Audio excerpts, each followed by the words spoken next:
Lambash. I'll make it up. Oh, you go right ahead. And but no, I You're started okay, doing. Ronnie. Yeah, you act like you went to a con or something over the weekend. Your contract requires you to produce, sir. You remember? I don't have a contract. You signed it? Sure you do. It's there. But anyway, Sea of Thieves is on Xbox Game Pass. Yeah, bro.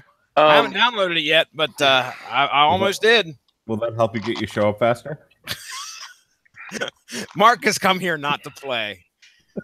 He's like, Mark, you're making me feel even worse because I was in the middle of doing it all last night to get it up today. Oh, okay. And, get it on I up. fell asleep. Oh, geez. Oh, what were you doing? Watching WrestleMania or something? Yep. And I fell asleep.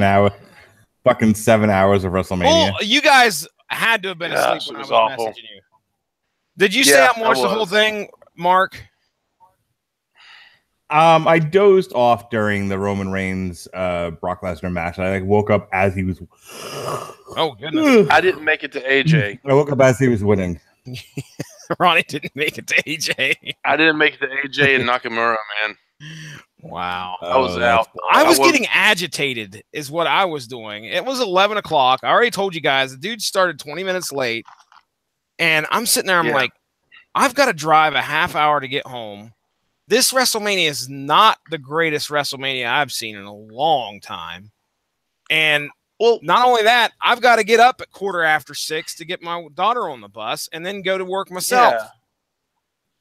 I was agitated. Oh. Were you a cat? Flushing the toilet. No, I was not.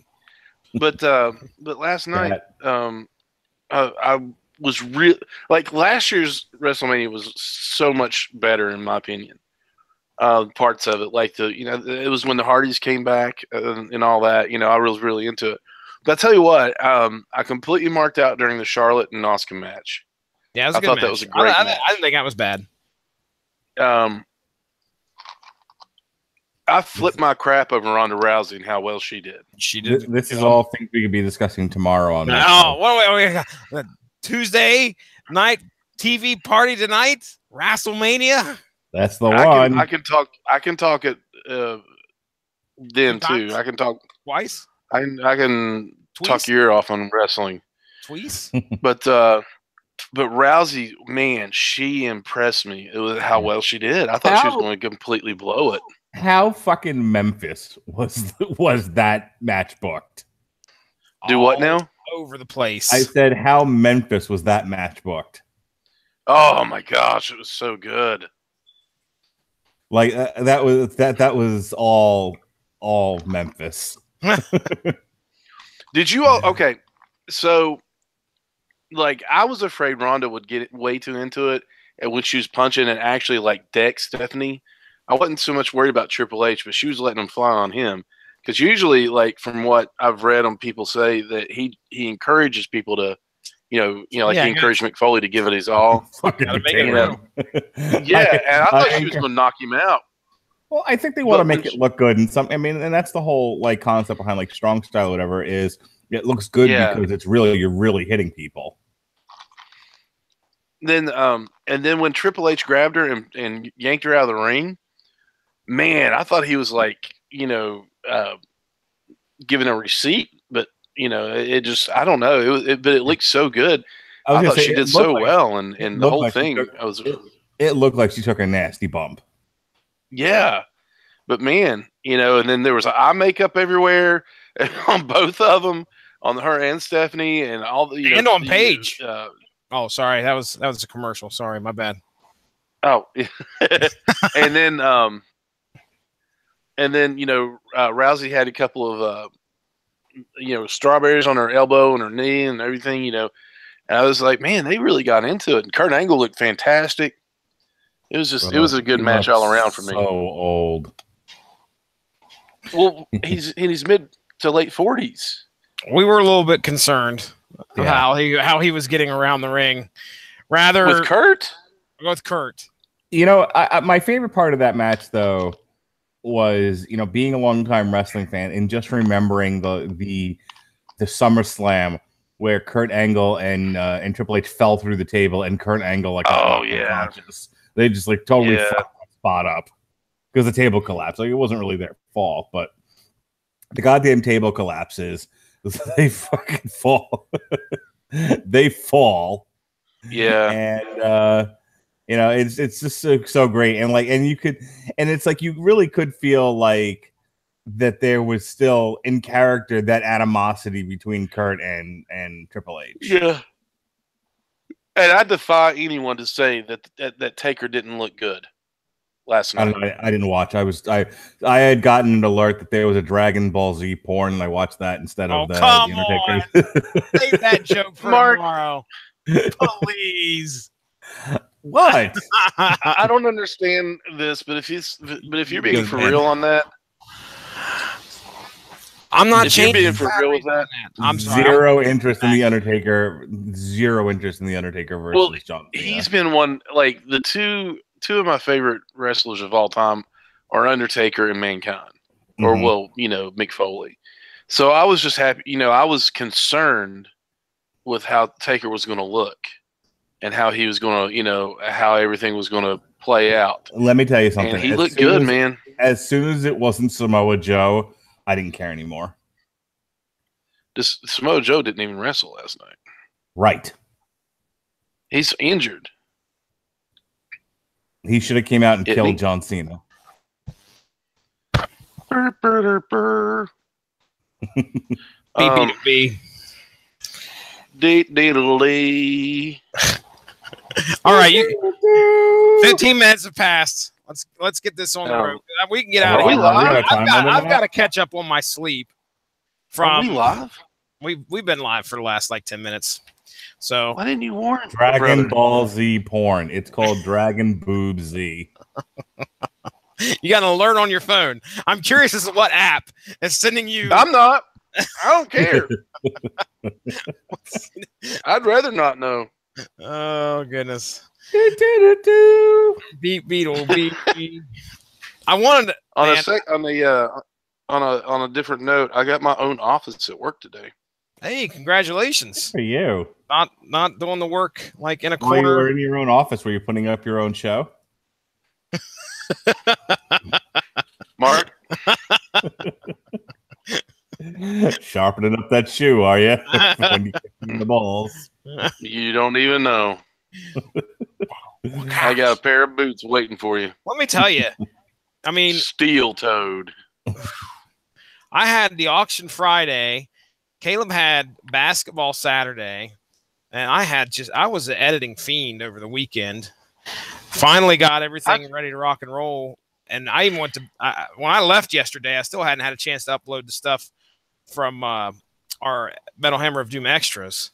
I finally got to those tonight, and I just squeaked right under with the with that shit. So we tried our hand at Monster of the Week, and I recorded it, and it went till 1 o'clock in the morning on Friday. I knew it. You cannot play a role playing game without going and just. I could never do it. Yeah, insanity. Yeah. Well, it was new to all of us, and we were trying our best, but it's heavy on the role play, and the guys didn't realize that, but it was still fun. You know what I mean? And we all had a blast doing it. But then I realized we didn't even get done. The story I wrote for them isn't even done yet. And sounds like why I don't play role playing games. Yeah, and I was gonna put it up as just an extra, just as a feature. Yeah. And man, I can't even, dude. It's crazy. Can't even begin. How long we went. Yeah, and then we did that, and then Saturday I worked at the airsoft field through the torrential rain and craziness, and then then I had another meeting that night, and then Sunday I went to that con, and then watched WrestleMania while trying to edit, and WrestleMania put me to sleep. Well, it catches up with you, especially when your show. When WWE puts a WrestleMania on, what time did it actually end? Do you guys have any idea? 7, a little after 12, I think. That's ridiculous. Ridiculous. Started at 7. Man. But we're going to talk more about that tomorrow night. Tomorrow night on Rattlesh Broadcasting Network TV party tonight. That's right. But speaking of monsters, we have a discussion to have here on the Source Material Podcast, and that is a little book called Monsters Unleashed, which apparently this is not been the only book in, at least in comic book history. I want to pull this back up here because there was a Monsters Unleashed digitally. I just want to see when this came out. Bear with me for just a second. Monsters Unleashed, because we have the one we're talking tonight came out in 2017. There is a Monsters Unleashed from 1973, which I think is it's an 11-issue series with one annual from 1973. Was this a magazine? And it was published by Marvel. So, yeah, I mean, like right here, I'm looking at October, the October issue, number 8, Monsters Unleashed, has Frankenstein, and I don't know who that thing is. Also, my Frankenstein. My Frankenstein. I saw that at the con. Did you really? I should have bought it. Yeah, but I don't know how much it was. But I did see that because I was looking for Monsters Unleashed at the con. And I only got a few issues of it, nothing to really speak of. I was waiting for, or I was looking for the entire run, and it wasn't there. Well, nobody had it, and nobody had your book either, Jesse. Yeah. Well, let me tell you, me and Golden Age Dave were supposed to do an auction report. Golden Age Dave was not there, but I was kind of like his proxy on his behalf on that auction that I went to Friday. And I cannot wait to discuss the amount of comics that I looked through while I was there, the amount of comics that I watched be bought, and then the amount of key issues that went up for sale. And I watched a Wolverine, first appearance of Wolverine, Hulk 181, go for $23 or $2,400. That one issue. Night. I watched the Spider-Man 129, first appearance of Punisher, go for $850, and that was to a guy that was in the audience with me. So anyway, that'll be coming up here sometime soon. Me and Golden Age Dave are trying to figure out a time. We're going to maybe try and record Thursday. We'll see what happens. But now tonight, Monsters Unleashed 2017, brought to you by Marvel Comics. Mark Radulich, you tell me, why in the world are we talking Monsters Unleashed this week? Well, I love a good, comic that features worldwide destruction. But aside from that, who doesn't? Exactly, like you do. When this airs on the Rattlegion Broadcasting Network, the very next day, there will be a Damn You Hollywood review of the latest and greatest rock movie, Rampage, based on the video game. And it's going to be the greatest movie based on a video game in the history of cinema. Oh, I don't doubt that. You can't go wrong with a giant ape, a winged wolf, and some sort of lizard crocodile thing tearing apart an entire city. And then right in the middle of all that mayhem, all that rampage, if you will, is The Rock. So, yeah, sir, I think you're not taking into account a little movie based on a video game called Super Mario Brothers. Which featured dinosaurs in some weird way as well. I would keep who's all humpy now? I would keep cracking the Toys R Us joke, but I'm really afraid of Ronnie having some sort of conniption. You want your episode? It'll be there, Mark. Just be ready. He's gonna not his episode. I'm afraid that I'm gonna say it one too many times, and Ronnie's gonna show up with a dead giraffe on my front lawn, going, "Here's your fucking Toys R Us episode." I can see it. I can see it. I don't know why they'd be a dead giraffe, but anyway. You tied to Jeffrey has paid the price for your sins, my friend. That's right.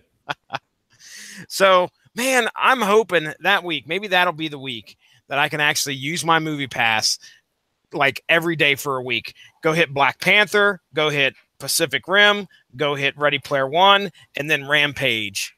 Am I forgetting any out? Was there any other neat releases that I need to go watch? Yeah, go be an adult and go see Chappaquiddick. No, go be an adult with good taste and forget the Chupacabra movie and go see A Quiet Place. Ah, yes. You know, Robert Winfrey put that out there, and I almost like chimed in and said, you know, I wouldn't mind. I don't like going and seeing scary movies either, Mark, but I nut up, and I'd do it for the network. Not like Mark. You know. First of all, here's my excuse. Before you make a comment about me, why don't you put up the Toys R Us show? That's like 8 weeks old. Oh, damn. Second of all, is he still with us? Okay, he's still there. I'm just Googling your address right now. Second of all, believe it or not, I know where to get a giraffe. I don't doubt it. I sent him that list of what movies we were going to cover and said, is there anything you want to add to this? Because you guys all make it seem like I'm like this horrible dictator, you know, holding, you know, really like I have you under contract or some horrible bullshit. Like, it's not true. Everyone has a choice. Everyone can say no. People have said no before. You know, and get off my nuts about this Toys R Us show. No. But I sent Robert Winfrey. See how easy that was? No. Yeah, see? I tried. I sent Robert Winfrey that list before the year even started, and he was like, yeah, it's fine. Like offline, not doing a show, shtick free. Robert Winfrey doesn't give me a hard time. And then we turn the camera on, and it's like, whoo, here's a penis in your face. Here it comes. I'm Robert Winfrey. This is my dick. And it's like, all right. At no time did you object to any of this or have any feedback to give me. You was like, whatever. Whatever, man. Just bent over and took it. I'm like, okay, whatever. Okay. That's the limit of sexual euphemisms tonight. That's not even close to the limit. Yeah, I was going to say, as time goes on, I'm clearly going to be proven wrong. Easily. No, okay. So we got Rampage coming up, and so we want to celebrate it by doing Monsters Unleashed. Now, Mark, did you have any idea what you were getting into when you picked this book? No, I was literally looking for, when I saw that Rampage was good, first thing I did, let's see if there was ever a Rampage comic or anything like it. And oh, yeah, that's right. We were looking for stuff like that. And then it was like, okay, well, who are the biggest monsters? Well, we've got King Kong and we've got Godzilla and all that stuff. But they have their own franchise of movies. I didn't want to do a Godzilla comic connected to Rampage because Godzilla is going to have its, you know, Godzilla has its own movies, and I wanted to save it for that. So I was like, okay, so what else is out there that features giant monsters wrecking a city? And I just did a Google search, and I looked on Amazon, and I came across this thing called Monsters Unleashed, which was a 5-part series. It was a Marvel crossover. I'm going to assume this was post Secret War. Uh-huh. I believe so, because we have 2 Spider-Men in the same universe. Okay, there's a horrible echo. Yes, there is. Where the hell is this coming from? Ronnie, I can't hear it. You can't. Okay, then it's got to be on your end because I can hear me. Are you? You got your headphones on or something? What was that? What did you do? I unplugged and plugged back in. Hooray! All right. I don't hear anything. All right, go ahead. Yeah, I think we're good now. So yeah, this is Viv is in this, and then you've got both Spider-Man, you've got Korean Hulk. So I would assume this is. Can you not call him Amadeus Cho? Nope. Korean Hulk. You got the Korean Hulk. Muslim Miss Marvel, you know. Anyway, Girl Vision. The all new, all racist Marvel. all new. Oh my Lord. Anyway, so I believe this was one of the crossovers that took place after the Secret Wars, where they combined universes. And, you know, it's a very simple story. You know, out in the Pacific Rim, there are bursts, there are portals. portals opening up in the Pacific Rim, and these kaijus are coming out. Wait a second. Wrong thing. Although hold up, I saw a kaiju from Pacific Rim in this book. There were so many monsters, so many. No, the real story here, and Jesse's going to go through the whole like nickel and dime plot thing, but basically, a bunch of kaiju, a bunch of giant monsters just started attacking cities. And I was like, okay, well, that's perfect. That's a bunch of monsters attack in Rampage, a bunch of monsters attack in this Marvel series. This is the kind of perfect thing to talk about to synergize with this movie. And again, I do love a good monster mash. Sure. He did the mash. He did the monster I was going to say, where's the singing? The graveyard smash. He did the mash. Okay, now what happened to my Pennsylvania twist? He did the mash. All right, damn it. Full disclosure. Full disclosure, so we can get Ronnie off the hook and make it so it doesn't sound like we're trying to force anything from Ronnie Adams here. Ronnie Adams did not have the opportunity to read the book because he's been a busy man. We understand that. Don't say anything about the podcast, Mark. Been a busy man. So Ronnie, all you get to do is you get to listen to the synopsis, and then I might throw some questions your way, what you think, whatever, whatnot. Yeah, please but just feel free to hop in with whatever your thoughts are, and okay. We'll get to it. We will get to it. Get to it. So, Monsters Unleashed. Now, I want to talk about the creative team real quick because I always do. Number one, I want to give props to the creative team, but we've talked about the writer of this book before, and I think, if I remember correctly, Colin Bunn came up during the whole oh crap, what was it called? It was the big crossover with G.I. Joe, Transformers, Mask, Revolution. Was it Revolution? Yeah, that one. IDW's Revolution. I think Colin Bunn wrote that one. So we've discussed that in the past, so we've had the chance to talk about Colin Bunn's work before. I don't think we weren't too impressed, although it was it was a fun story being told there with IDW's Revolution. Well, now he has the chance to do Monsters Unleashed for Marvel, and I didn't know what to go in here and expect, but he does a fine job spinning a tale, and we're going to get to that here in just a second. Now, as for artists, I believe there is quite a rotating band of artists throughout these 5 issues.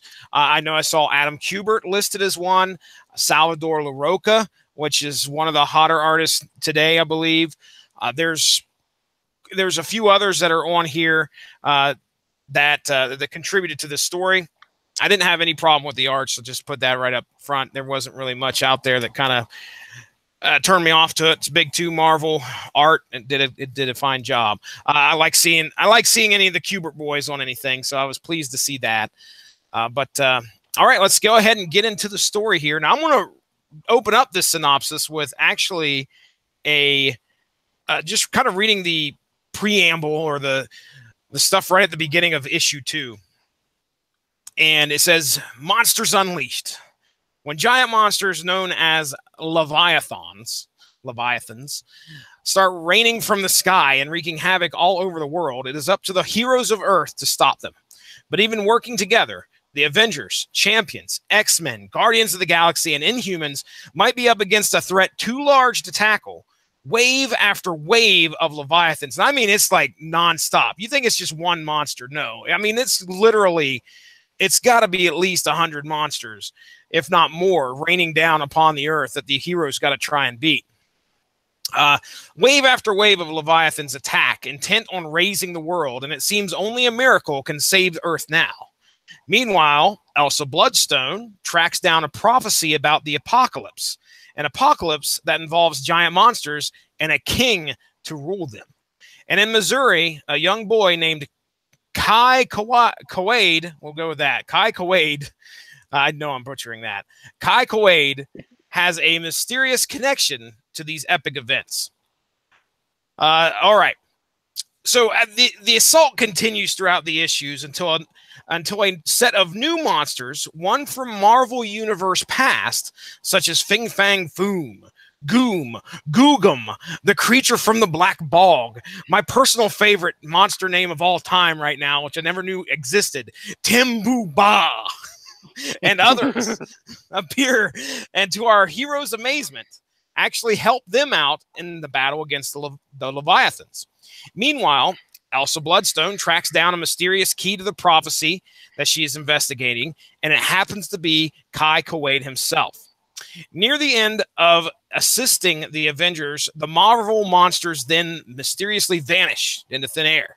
Elsa Bloodstone shows up and explains that Kai Quaid has a set of powers allowing him to draw monsters. And when I say draw monsters, he's got a pen and a piece of paper, and he's drawing these monsters, and he teleports these monsters to where he wants them to go.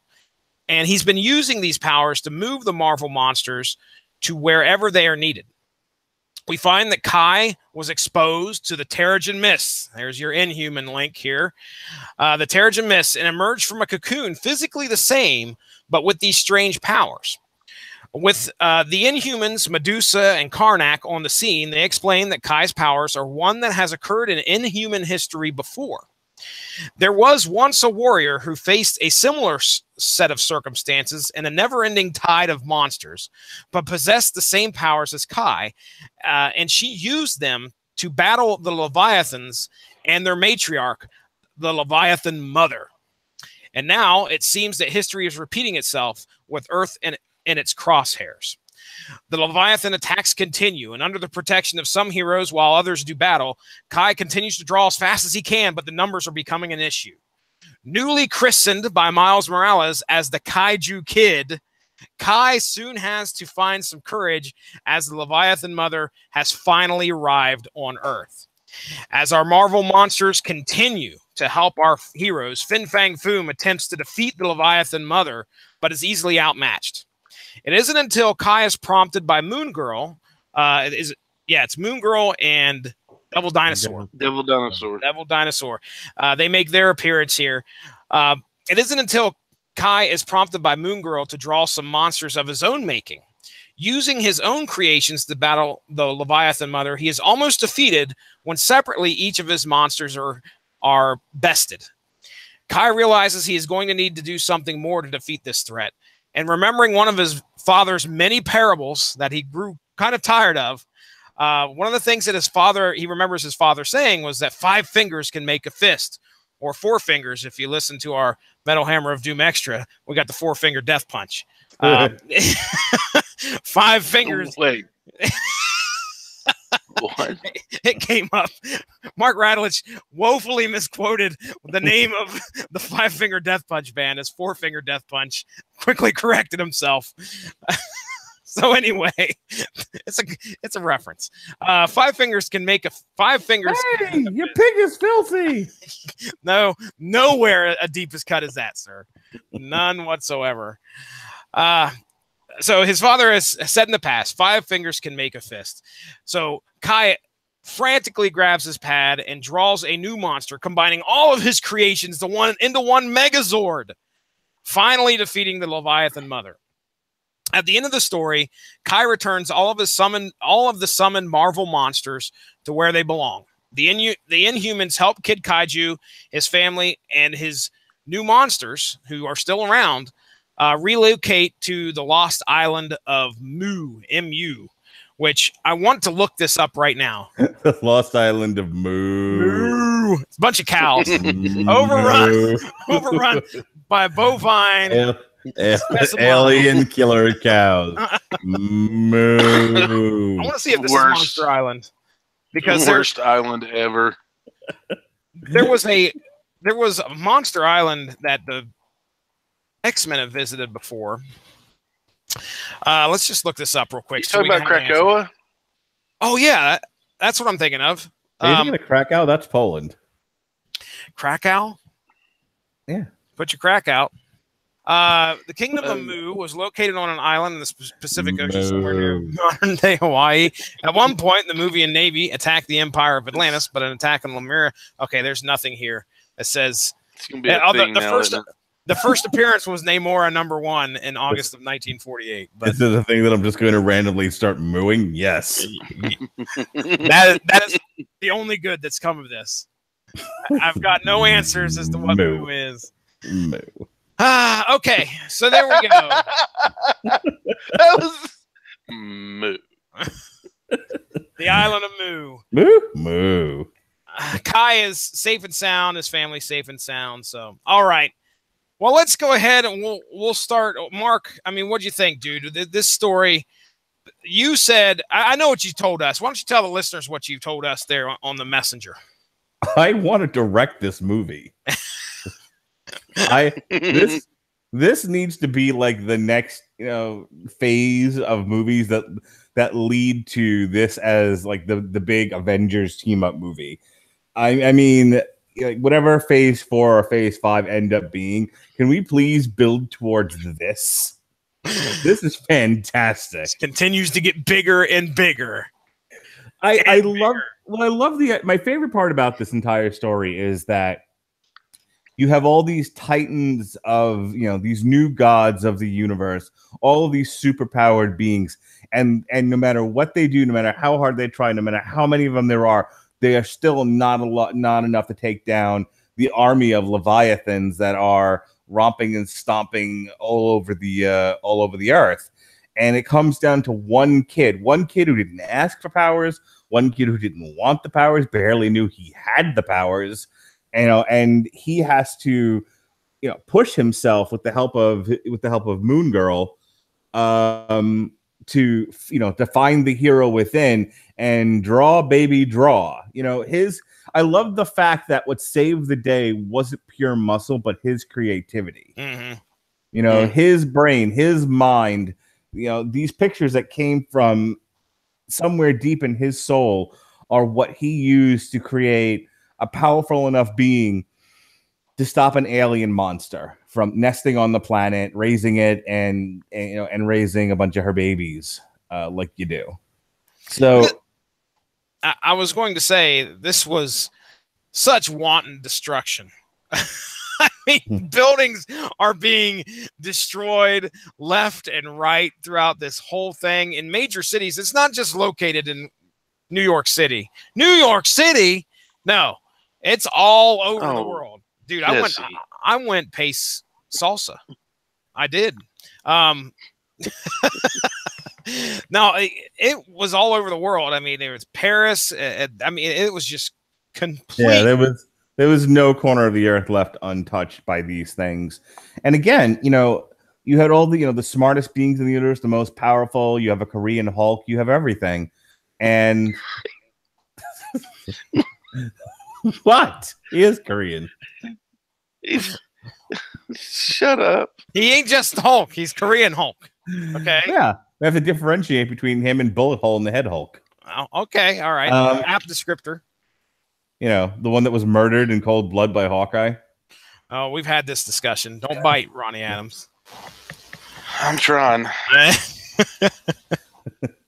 Anywho, I really enjoyed this. I mean, this was a real page turner for me. There's a difference. See, here's the thing. It's a story big in scope, but it's super simple. There's no baby Darkseid in this. There's no universe that's collapsing. It was a very simple story ripped right out of the pages of Pacific Rim. There's an alien entity sending monsters to trample the planet, and when they're done, the aliens proper will come and settle on this planet for whatever the reasons they need it are. Fine. You don't even dig that deep into the history of why this is occurring in any way other than just that it's happened in the past, it's happening now. Right. And because really the story is not about the monsters attacking and a bunch of heroes fighting monsters, although that's the setup. The story is about Kid Kaiju. And I thought he made for a very interesting character. He's somebody who I'd like to see portrayed on screen, and have that arc of someone who's like, look, I didn't ask to be exposed to Terrigen Mist. I didn't ask for powers. I sure as shit didn't ask for my drawings, my private drawings, to suddenly come to life and start knocking buildings over. I don't want any part of this. And it's like, but you are the key to, if you don't do something, there isn't going to be an Earth left, and he has to, and it's that great, fantasy arc of you have to find the hero within, and step out of your comfort zone and confront all of these uncomfortable things. It's great. It's perfect. It's a cinematic, it screams cinematic wonder. On the one hand, you have all of this wanton destruction and you have all of these fightings. On the other hand, you have this very personal story about a kid finding the hero within. I loved it. I could have read 10 more stories like this. I do want to spout out one of my criticisms that I had listed down here, and that was there's no criticisms. It's oh, well, yeah, okay, whatever. Kai's powers was one of the things that made my list for criticism, because as much as we were just kind of thrown into this story, I feel the same way with you, as you, that I don't need to know everything. But there was a point in which, and granted, this again was the introduction of this character. They don't need to throw everything on the table in these 5 issues because, again, it's Monsters Unleashed. What else are we going to get? But there's a point in the issue, I think it's issue 5, where he has his creations that he made actually come to life, and they're attacking the mother Leviathan, or Leviathan, the big alien Leviathan mother, and one of them falls down and gets killed. And you see Kai fall back, and his nose is bleeding. So he has some kind of a psychic link to the ones that he's created. But again, I think that maybe his powers might have needed a little bit more fleshing out. Maybe just to kind of give me an idea. Okay, why is this happening? Why does that happen? At first, I was like, "How it need to be fleshed out now?" Is this? Because Kid Kaiju has his own series. Oh, he does. Yeah. Surprisingly, I should have known that, because this felt like I set up to him. Yeah, when this ended, they started a Monsters Unleashed series. I actually have one of them on my to be read pile, and then there's another one coming out in a couple of months. So that's an ongoing series. Oh, okay. I didn't know that. Well, you're right. It doesn't have to be all thrown out here. Then obviously they're playing the long game. They're introducing you to the character, giving you a little taste, and be like Mark Radlich, gobble up that cocaine later on down the line, get you one little fix, and then you're coming back and getting you another trade. I got you there. I don't use cocaine. I'm too fat to use cocaine. Ronnie Adams, I know you didn't read the book, but do you like monster movies? Yeah, I do. I really do. What do you? I love. You heard me read the story. What did you think? It's something. I was going to read it, so now I really want to read it, even though we're covering it now. So I want to go back and read it because I'm a big kaiju fan. I'm a big, Godzilla. I've watched Godzilla movies ever since I was a kid. Mothra and Mecha Godzilla and all this other stuff. If you're familiar with Ready Player One, you notice that one of the big things. I've heard about this. Spoil anything. I've heard about this. I won't spoil anything, but Mecha Godzilla does show up in it. Yeah, and I'm really, I was really pleased with that. I thought it was great. So I've always had a fascination, with the monster movies and the like, which is one of the reasons I really liked A Quiet Place, because it was about the monsters as well. Ooh. In that, they're not anywhere as big as what you see in these movies and Godzilla and everything else. All these all the kaiju movies that are not kaiju, but they're terrifying. Mm-hmm. And so it's I really I'm really interested in this and the ongoing series. So it's definitely piqued my interest. I don't know where the rights are right now, but I can tell you that I was secretly hoping for an appearance by Godzilla in this book.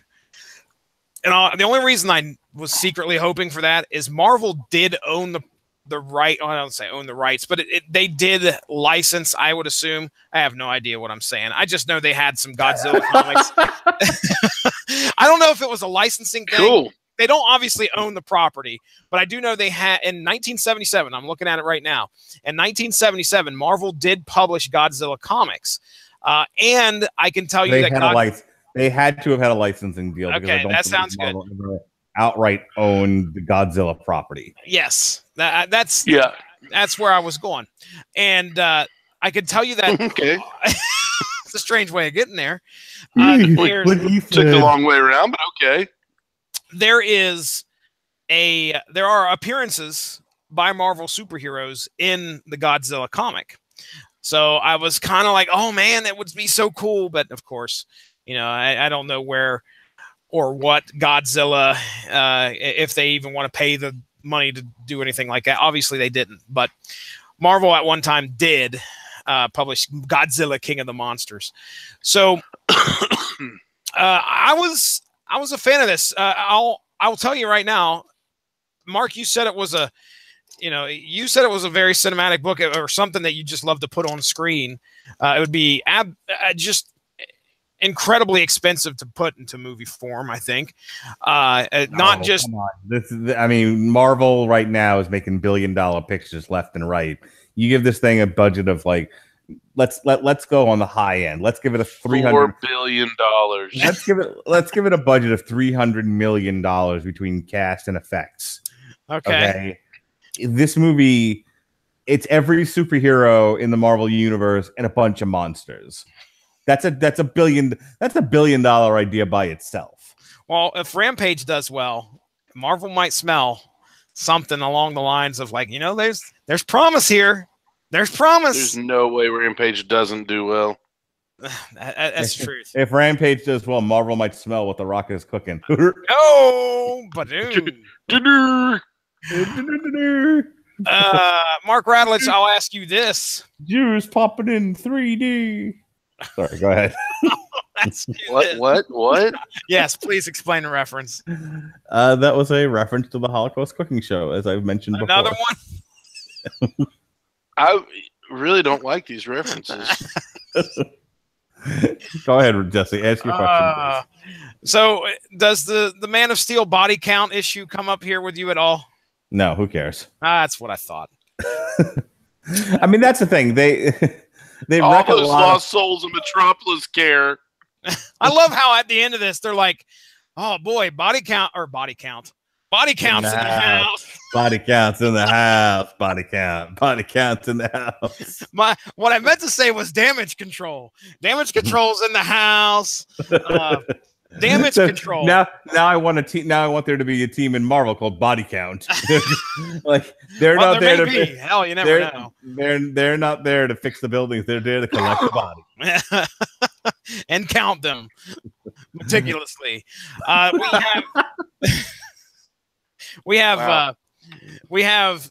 I mean, at the end, the heroes are kind of standing around the rubble, as you usually would, and discussing what the next move is going to be. And after all this is said and done, they're like, oh, damage control has their work cut out for them. I'm like, no kidding. Yeah, they rebuild the planet now. The planet's basically destroyed.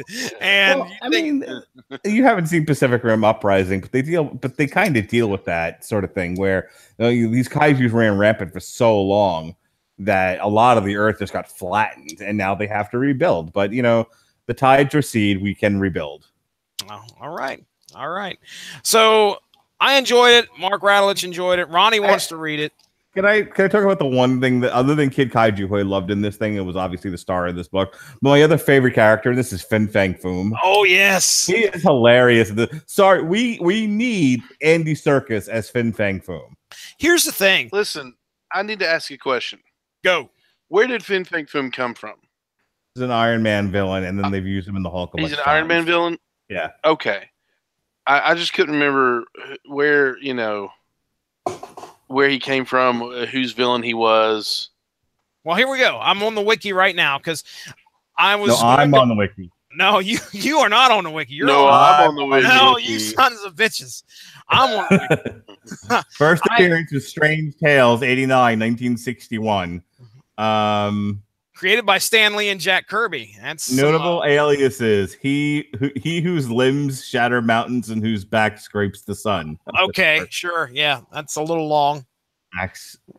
Outstanding. It's either that or Fin Fang Foom. I know what I'm calling him. I'm calling him Jerry. Jerry.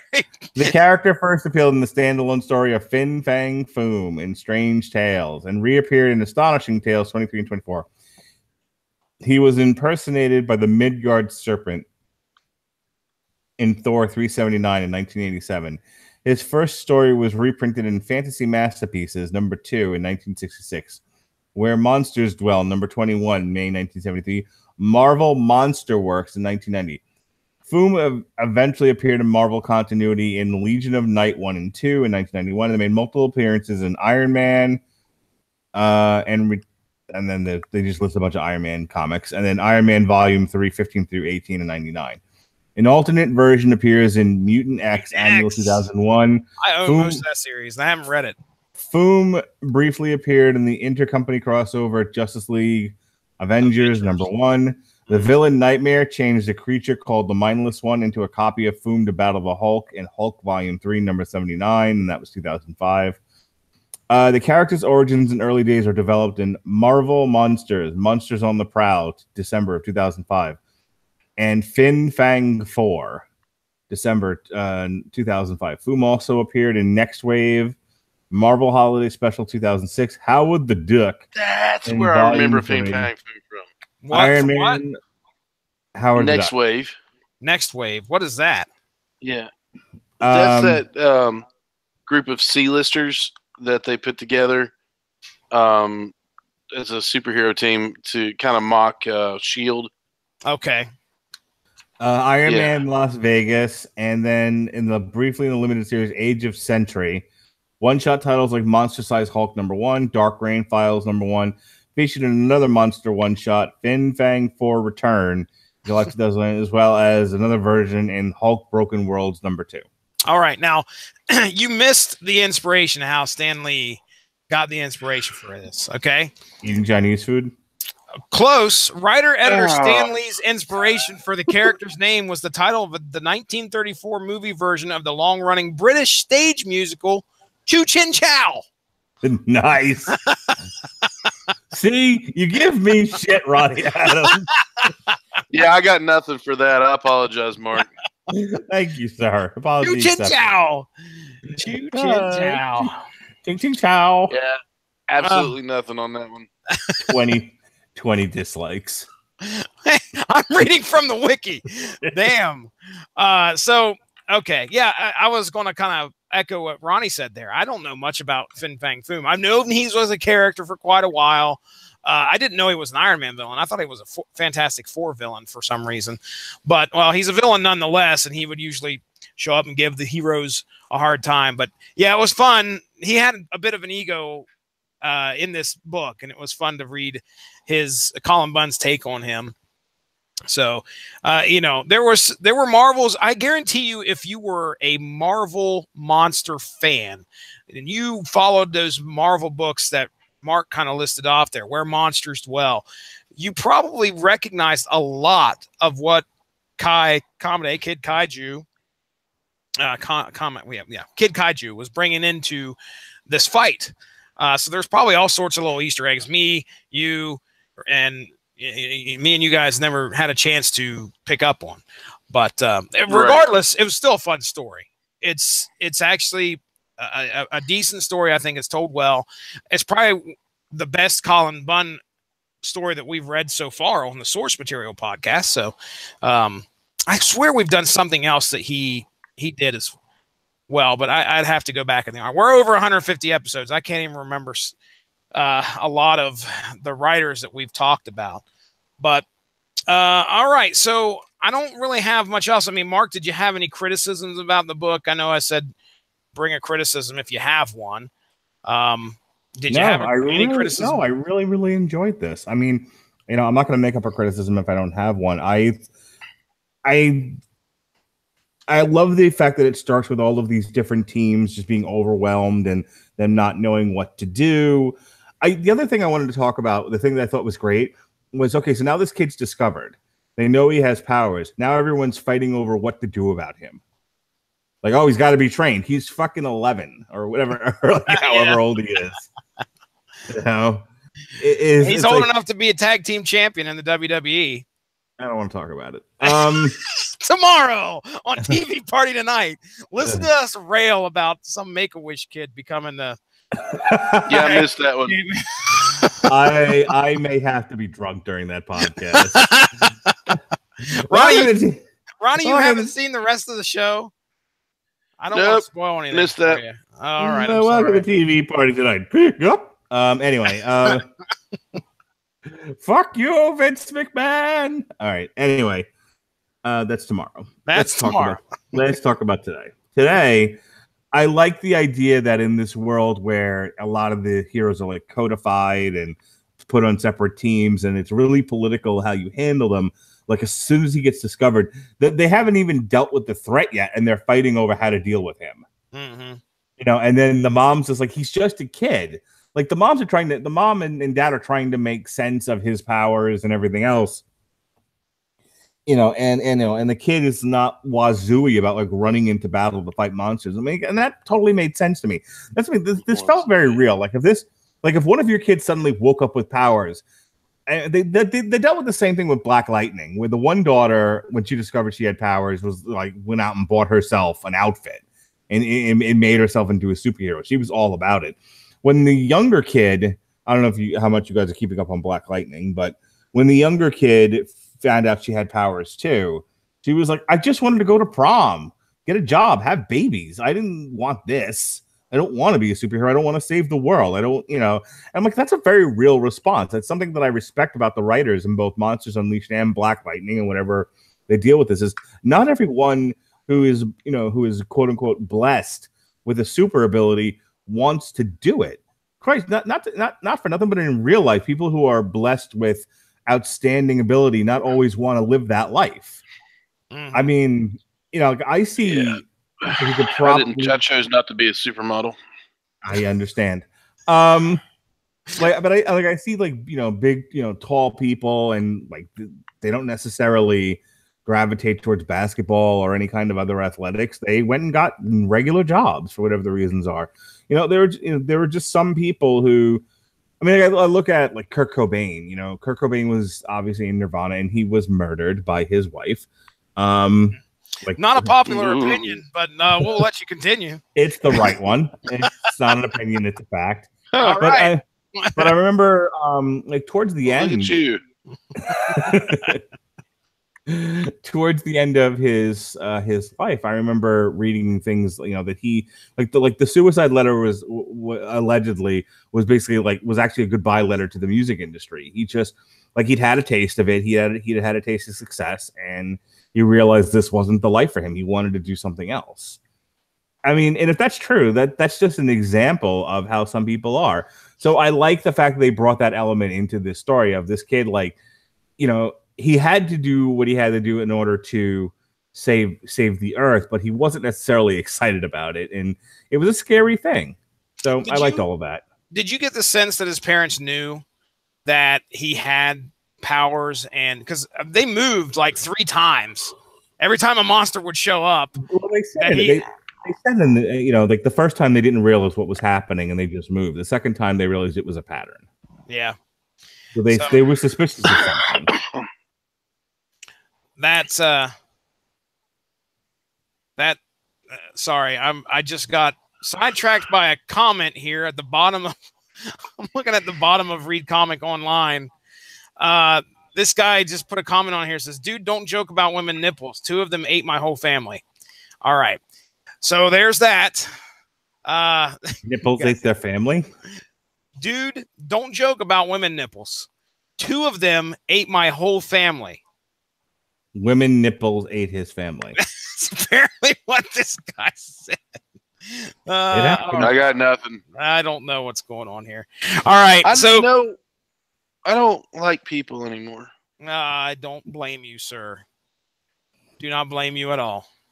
Not one bit. All right. I think we're coming to a close on this discussion. I had a good time reading it. Ronnie Adams, you say you want to pick up stuff. Yeah. Absolutely. I mean, you got anything you'd like to say about the book before we move on? Ronnie Adams. For a book I haven't read yet, I thoroughly enjoyed it. All right. Mark Radulich, closing thoughts. Loved it. I want to read more like this and less like Baby Darkside. I hear you. I hear you.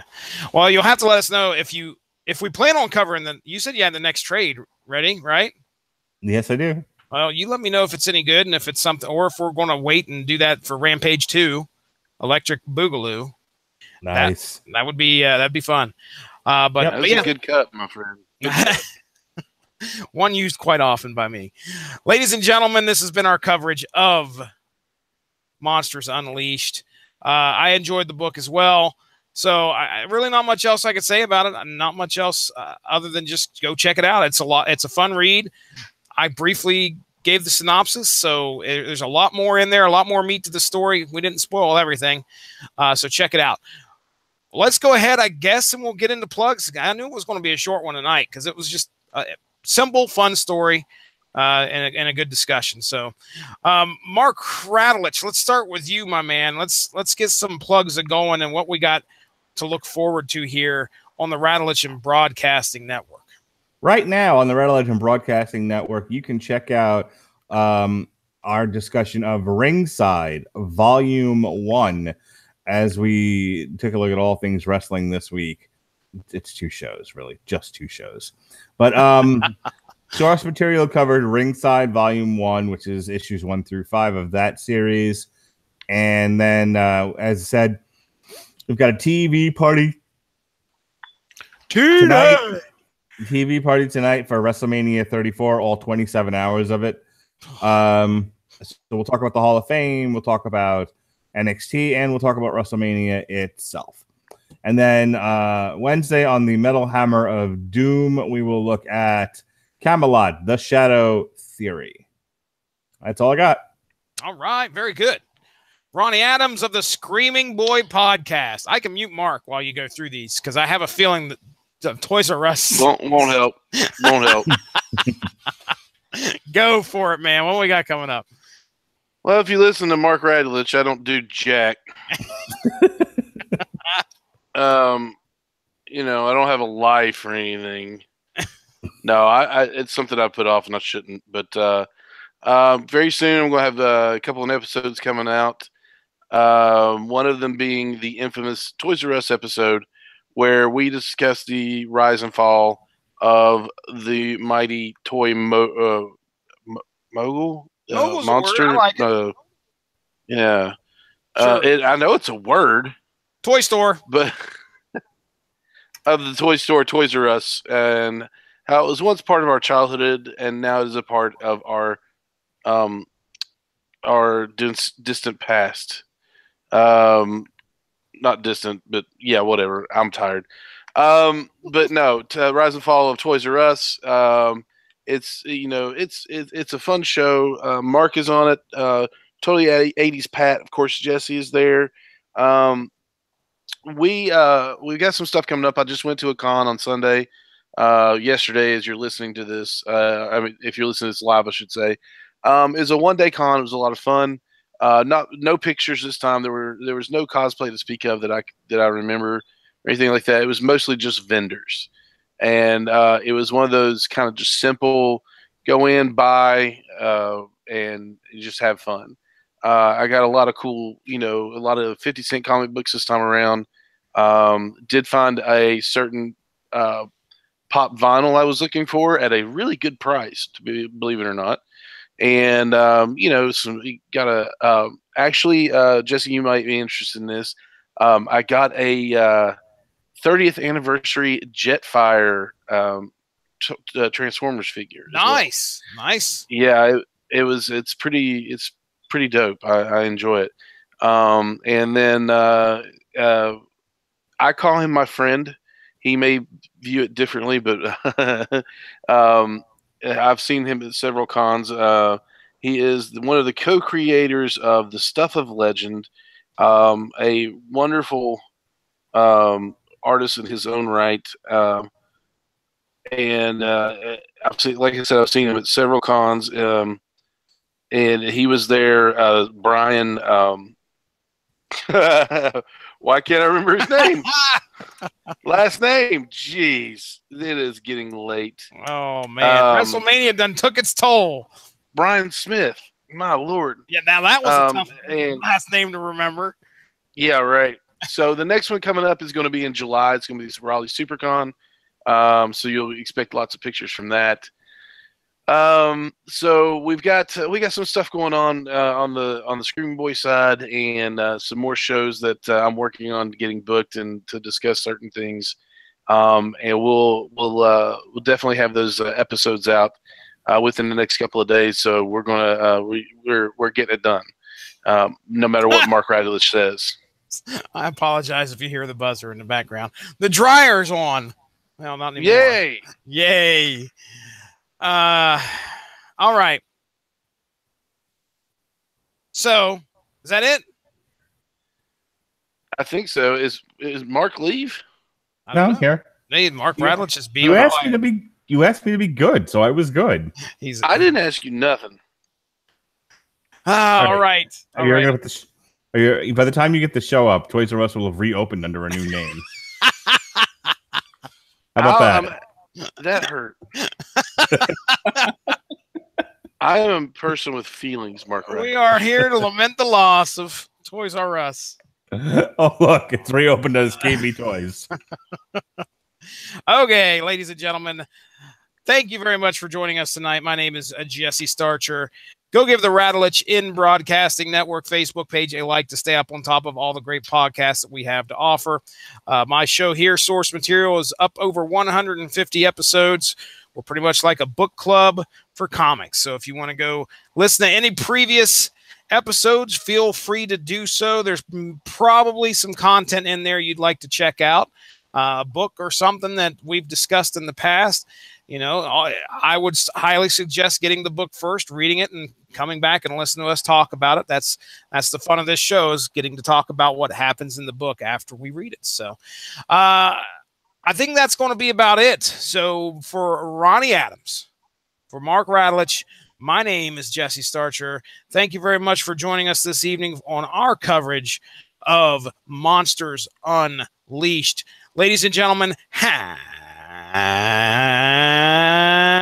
a good one.